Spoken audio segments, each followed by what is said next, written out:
Social media দেখে আর আফসোস করি যে এই দেশে বিচার হবে না, আরে এইটার তো কিছু হবে না, এলা তো হবে, মানুষের সাথে তেমনই হবে। উনি বলছে যে 100 বছরে এরকম একটা লোক আসে না।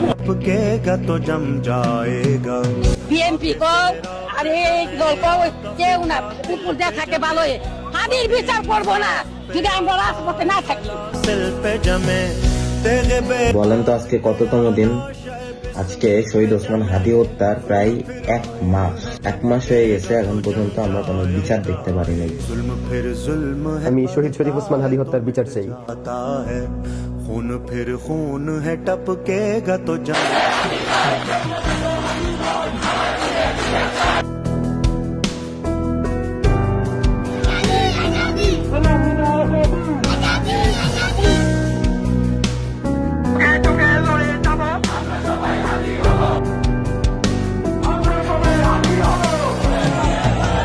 लाख बैठे कोई छुप छुप के कमी गाहों में खून खुद देता है जल्लादों के मस्कन का सुराग साजिशें लाख उड़ाती रही जुल्मत की नकाब लेके हर बूंद निकलती है हथेली पे चरा।